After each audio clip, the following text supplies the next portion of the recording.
à tous. On va essayer de vous parler un petit peu de solutions, puisque je pense que on a beaucoup parlé des enjeux. Il y a des pistes qui ont été évoquées, et je pense que ce qui était très intéressant dans la réflexion précédente, c'était cette question de 2030. Je pense qu'on a tous vécu l'été dernier, on est tous conscients des enjeux climatiques, et je pense qu'on a besoin de solutions qui sont là demain. Il y a des solutions sur un temps plus long, mais on a des solutions sur un temps plus court. Donc on va essayer de parler de cette question du report modal et de vous donner des réponses un petit peu plus immédiates. Donc déjà, on va commencer par parler de VIA. Peut-être que tous ne nous connaissent pas forcément. Vous connaissez probablement Citymapper. J'imagine qu'il y a près d'1 million de franciliens qui l'utilisent tous les jours. Donc il y en a peut-être certains d'entre vous qui l'ont utilisé pour venir aujourd'hui. VIA est aujourd'hui le leader mondial et aussi européen des solutions de mobilité qu'on appelle de nouvelle génération. Donc on a été créé en 2012. On est présent dans près de 700 territoires dans le monde, dont près de 150 en Europe et presque une trentaine en France. Alors on ne voit pas très bien la France, mais c'est la France que vous voyez sur l'écran. Un petit problème de contraste. On travaille aussi bien avec des autorités organisatrices, des opérateurs, les villes, vraiment tout type de partenaires. Et ce qu'on propose aujourd'hui, on a une double casquette. On va vous parler de technologie aujourd'hui, mais on est aussi opérateur. Donc on est des gens qui sommes aussi capables d'utiliser notre propre technologie, de la mettre en place pour un territoire, si parfois il n'y a pas forcément les compétences aussi sur les opérations. Et on va essayer d'avoir un cercle un petit peu vertueux, de ne pas juste arriver avec une solution et de la mettre en place et puis de repartir. On va travailler sur le cycle de la mobilité qui commence de la planification, qui passe par les opérations et qui ensuite va passer par l'optimisation basée sur les données qu'on va générer. Je pense que c'est très important aujourd'hui. Je pense que on a un environnement qui est très volatile aujourd'hui. On l'a vu sur les flux, ça peut très fortement changer. Aujourd'hui, on parle il y a du home office, il n'y a pas de home office. Est-ce que je viens un lundi, un mercredi, un vendredi, peut-être la semaine suivante, ça va être le mardi et le jeudi. Donc ça ne facilite pas toujours le travail des élus et des opérateurs pour planifier. Et donc nous, on va essayer d'apporter beaucoup d'agilité là-dedans.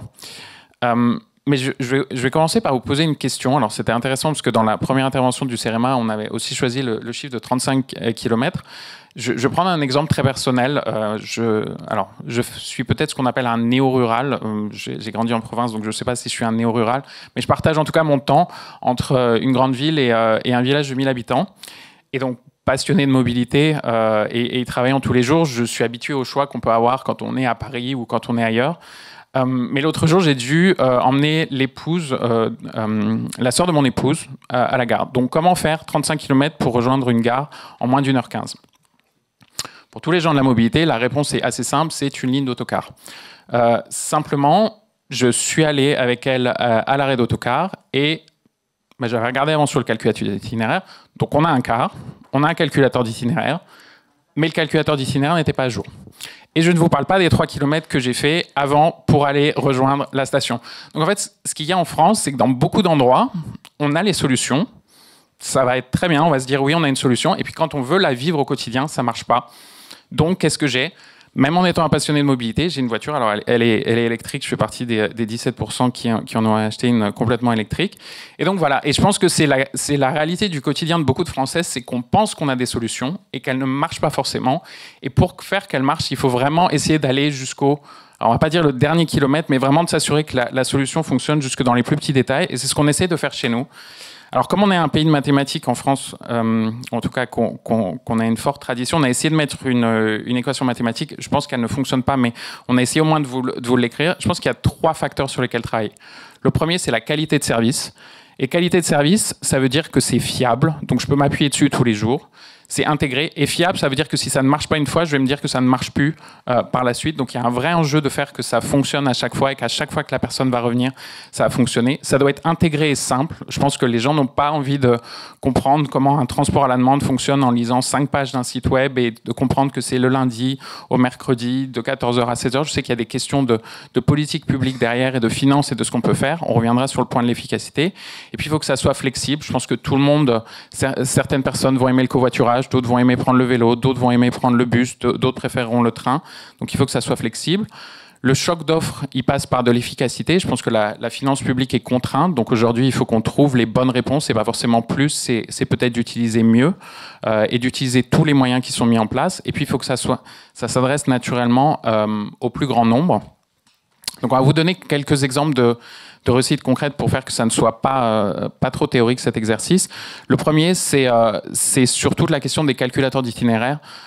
Chez Citymapper, on travaille vraiment sur l'expérience des utilisateurs. On le voit. Alors là, on a pris l'exemple de Lyon. On a grossi, on a près de 200 000 utilisateurs actifs à Lyon. C'est plus d'1 million en Île-de-France.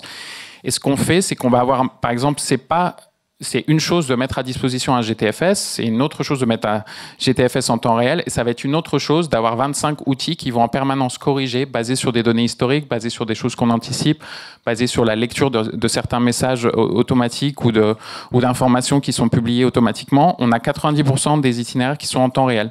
Donc ce que vous avez, c'est vraiment ce que vous allez avoir. Si vous allez à un bus, il sera vraiment là, et ça sur l'ensemble des parcours que l'on a. On va avoir beaucoup d'innovations. On va par exemple s'adapter à chaque utilisateur. Pour chaque personne, on va par exemple à Paris, c'est près de 32 milliards de trajets différents qui sont calculés. Et on va vous proposer plus de vélos et de bus si on voit que c'est ça que vous faites tous les jours. Et pas forcément la solution que l'autorité organisatrice va vouloir pousser. On va vraiment s'adapter à ce que veut chaque utilisateur. On va par exemple, vous le voyez ici sur l'écran du milieu, pour un parcours en vélo, on va proposer 3 options. Vous avez une option qui est la plus rapide, une option qui est, on va dire, l'option normale, et puis une option qui est de passer sur un itinéraire plus calme, où on va vous emmener sur des rues où il y aura peut-être moins de trafic si vous êtes quelqu'un qui est plus stressé à vélo. Donc ça, c'est un des gros enjeux aujourd'hui, c'est de pouvoir personnaliser et de s'assurer que ce qui est fait est fiable et que c'est adapté à l'utilisateur. Je ne vais pas lui demander de prendre un bus s'il n'aime pas prendre le bus. Je vais lui proposer plutôt du vélo et du train si c'est ça qu'il préfère. Ensuite, on va travailler beaucoup sur l'accessibilité et sur le fait d'un moment d'offrir aussi cette flexibilité. Quand on parle de temps réel en France, on parle beaucoup de, oui, on a fait un transport allemand en temps réel, on l'a fait, voilà, vous avez besoin de réserver 30 minutes à 1 heure avant. Je pense que vous, si vous souhaitez quitter cette salle, vous n'allez pas anticiper 30 minutes à 1 heure avant quand vous allez partir. Vous allez juste sortir, vous allez prendre une trottinette, un vélo, vous allez aller dans le métro, vous allez regarder quelle est la meilleure option pour vous. On l'a fait à Caen.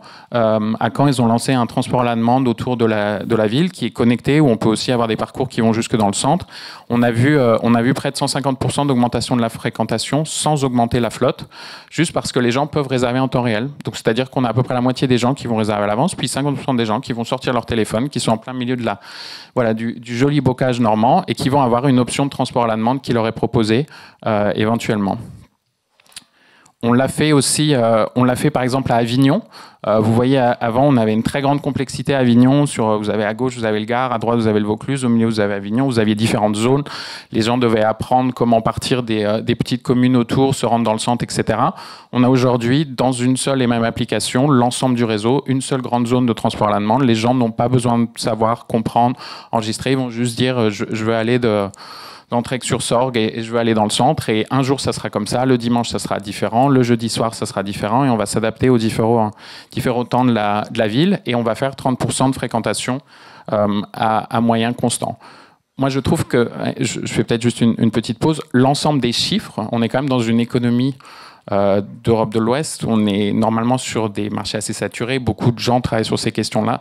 Quand on parle de changement à 2 chiffres, quand on parle d'amélioration de 30 à 40 à 50%, on est sur de la révolution en termes de l'usage. Et pourtant, on ne change pas fondamentalement. On n'est pas en train d'inventer des nouveaux modes. On essaie juste de faire que ce qu'on a fonctionne mieux. On le voit à Dunkerque. On a réussi à réduire de 30% le coût du service existant de transport à la demande, à qualité de service et demande égale. Donc on a vraiment il y a une très forte qualité de service à Dunkerque. On n'a rien changé à ce niveau-là. Et on a utilisé ces 30% pour financer la création d'une nouvelle zone dans la zone industrielle ou portuaire, avec près de 75% des usagers qui sont des gens qui n'utilisaient pas les transports en commun avant, qui sont des gens qui travaillent dans la zone, qui ne sont pas forcément les publics qui sont aussi les plus faciles à rejoindre. On parlait d'accessibilité et d'expliquer et de pédagogie. Ça s'est fait très facilement parce qu'en fait, ils vont dans l'application et puis on va leur montrer l'ensemble de l'itinéraire, on va leur montrer la ligne de transport qu'ils doivent prendre, et puis le transport à la demande sera réservé directement. Il n'y aura pas besoin d'appeler ou de se connecter ou d'aller dans une application différente.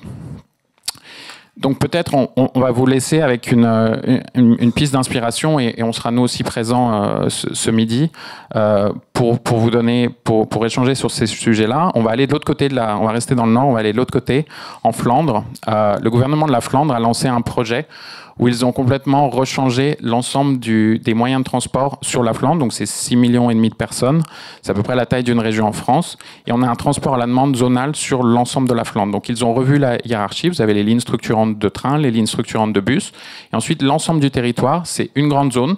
Donc quand moi je suis un utilisateur, je n'ai pas besoin de comprendre quelle zone, etc. Là, on a un exemple, on part de la frontière pour aller jusqu'à Anvers, et on va vous prendre le transport à la demande, on va vous emmener ensuite sur la ligne de transport en commun, puis vous arrivez à Anvers, et si on avait choisi d'avoir une mobilité douce à Anvers, on aurait aussi pu l'avoir. C'est un seul et même système pour un seul pays. Donc toutes les personnes vont se connecter sur le même site web, vont avoir la même interface et n'auront même pas besoin de comprendre comment fonctionnent les services en dehors de Bruges, à Gand ou à Anvers, ou quelle est la ligne 42 ou la ligne 71. Et vous voyez ce qui est en arrière-plan, hein. Il y a quand même plein de zones différentes, il y a des logiques, etc. Mais tout ça est complètement transparent au niveau des utilisateurs et vous avez juste les options sur le côté. Donc voilà, et le dernier point peut-être, c'est qu'on va générer énormément de données dans tout ça, et je pense que ce qui est important aujourd'hui, c'est de pouvoir les traiter, de pouvoir les analyser, de pouvoir mettre en place rapidement des changements, que ça puisse être compris. Je pense que beaucoup d'autorités organisatrices aujourd'hui essayent de prendre cette compétence, d'essayer de mieux comprendre ce qui se passe sur leur territoire, et on va le faire par exemple dans Citymapper, on va être capable de comprendre tout ce qui s'est passé à des endroits précis, où est-ce que les gens sortent, où est-ce qu'ils vont, le croiser avec des données socio-économiques.